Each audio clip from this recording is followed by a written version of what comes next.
Good morning and welcome as we continue this journey toward the 14th Sunday after the Pentecost, August the 29th. Wow, 2021. Who could imagine that we could be this far into the year already? And just a reminder, this will be the last individual mini Bible study that I will be recording and posting starting September 2nd, next week on Thursday. I will be doing a hybrid Bible study, meaning some people will be in person and others will watch via our live stream on YouTube. It will be live on Thursday mornings at 10 a.m. After the live stream, I will be able to copy the recording to our website and Facebook pages. I will still be doing a study of the readings for the upcoming Sunday, although they will not be pre-recorded in my office like you are watching right now. I will cover all four readings during the 10 to 11-ish hour each week. So this week will be the last week of individual pre-recorded mini studies, at least for September, and we'll see how that goes. So I invite you to watch this video as you have joined me in the past, and next time plan on joining me either in person on Thursday morning at 10 a.m. or via the YouTube channel live at 10 a.m. on Thursday, or perhaps you can watch it later as a recorded version sometime after 11 o'clock next week. So today, for our final one for the week and for this style, we'll be looking at the Gospel, which is according to St. Mark in the 7th chapter and has a variety of verses that we're going to be reading today. Glory to you, O Lord. So Mark's Gospel depicts Jesus as challenging traditional ways in which religious people determine what is pure or impure. For Jesus, the observance of religious practices cannot become a substitute for godly words or deeds that spring forth from a faithful heart. Now, when the Pharisees and some of the scribes who had come from Jerusalem gathered around Jesus, they noticed that some of his disciples were eating with defiled hands, that is, without washing them. For the Pharisees and all the Jews do not eat unless they thoroughly wash their hands, thus observing their tradition of the elders. And they do not eat anything from the market unless they wash it. And there are so many other traditions that they observe, the washing of cups, pots, and bronze kettles. So the Pharisees and the scribes asked him, "Why do your disciples not live according to the tradition of the elders, but eat with defiled hands?" He said to them, "Isaiah prophesied rightly about you hypocrites, as it is written, 'This people honors me with their lips, but their hearts are far from me. In vain do they worship me, teaching human precepts as doctrines. You abandon the commandment of God and hold to human tradition.'" Then he called the crowd again and said to them, "Listen to me, all of you, and understand. There is nothing outside a person that by going in can defile, but the things that come out are what defile. For it is from within, from the human heart, that evil intentions come: fornication, theft, murder, adultery, avarice, wickedness, deceit, licentiousness, envy, slander, pride, folly. All these evil things come from within, and they defile a person." The Gospel of the Lord. Praise to you, O Christ. If you're like me, you were taught to always wash your hands before you eat. My siblings and I, we could not even reach the kitchen table before we would hear that question: Did you wash your hands? And now that I think about it, routinely asking this question before every meal assumed that we would not wash our hands without being reminded. Maybe my mother had a good reason to doubt. Either way, the Pharisees and some scribes who had come from Jerusalem had something else in mind, a ritualistic cleansing prescribed by them and based on their traditions. Interestingly, at least to me, what we call the Old Testament does not have a commandment for these kinds of ritual cleansings. And contrary to what is implied in verse 3 of today's readings, all the Jews did not practice one specific ritualistic cleansing. And honestly, some did not practice any ritual at all. Jews in different geographic areas may have held different traditions. Maybe there was no tradition involving this kind of ritual at all. We can find the same thing among different Christian denominations and even among ELCA congregations from different parts of the country. And this comes up every now and then when someone says that their church does not do something the same way this congregation does. Neither one is right or wrong. They're simply different, and we all need to respect those different choices. Basically, in today's reading, these Pharisees and some of the scribes who had come from Jerusalem want to know why Jesus' disciples are not following their preferred way of ritualistic cleansing. And they justify their preferred way by saying it is the tradition of the elders. Perhaps one might ask, whose tradition? And what elders? Although, because these inquisitors come from Jerusalem, they might consider that their traditions and their elders are to be followed by all the Jews. Not only does their question imply a violation by Jesus' disciples, it also accuses Jesus of leading them away from correct conduct or orthopraxy, as we've been hearing about in these Bible studies this week. Remember that tradition and correct conduct are very important to Judaism, although questions regarding whose traditions can become a reason for debate.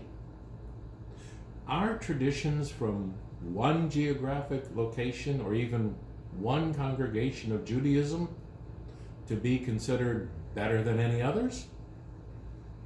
Even if those Pharisees and scribes did come from Jerusalem, which would have been called the Holy City, does that make their practice right and others wrong? Again, we can ask the same questions regarding different Christian denominations or even different ELCA congregations. How do you decide which practices are right, which are wrong, or does it even matter? Jesus points out that there is a difference between God's commands and human traditions. Jesus does not say that tradition is bad or that correct conduct is wrong. In verse 8, Jesus tells them, "You abandoned the commandment of God and hold to human tradition." Jesus points out that the commandment of God outweighs human tradition every time, no matter whose human tradition. Jesus rejects how certain interpretations and certain practices have deviated from or obscured the intent of the laws meant to safeguard purity. Jesus, quoting the Isaiah passage, introduces a contrast between The lips or the mouth, and the heart. And Jesus builds on this contrast to transform the issue into one about defilement and how a human body becomes polluted. In verse 15, Jesus says, "There's nothing outside a person that by going in can defile, but the things that come out are what defile." Simply put, impurity is a matter of the heart, not the mouth. In biblical language, the heart is the place of our decision making or our own personal will. And the implication is that we become defiled when we abandon God's will in favor of our own will, especially if there is a conflict of wills, ours versus God's. Verses 21 and 22 provide a list of things that will defile a person, although we should not assume that Jesus meant this to be exclusive of other character traits. It would be wise if we read "and so on" at the end of that list to let us know that there's more that can be added. It's not just these things and all the other bad things are okay. We can reasonably conclude that hand washing and food are not the main concern for Jesus.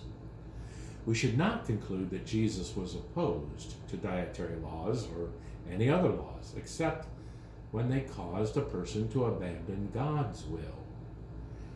Defilement of a person is more about a person's character than about the foods or a grime that a person avoids. Today's reading should be understood as Jesus disagreeing with these specific Pharisees and scribes about this specific topic in this specific section of Mark. Okay? To try to turn this into some kind of doctrine of Jesus would be doing exactly what Jesus criticizes these Pharisees and scribes of doing. And Jesus is not suggesting that each of us use his teaching to judge other people's hearts. Jesus' teachings are meant for each of us as individuals to examine our own heart, to see where we are in relationship to God. Unlike Flip Wilson, if you remember him, he liked to claim, "The devil made me do it." Jesus challenges each of us to examine our own individual heart as to why we have done or said something that would defile us. Each Sunday morning in worship, we make confession and we hear words of forgiveness in regard to the sins committed in the previous week. Years ago, the Sunday confession included a phrase like thoughts, words, and deeds, as well as things I have done and things I have left undone. And in my humble opinion, these phrases were meant to help us understand what Jesus is trying to say in today's reading. What defiles us, that is, what turns us away from God's will, comes from within our own hearts. That causes us to sin. Only God can cleanse our heart. Or, according to the Psalm, create in us a new heart, a clean heart.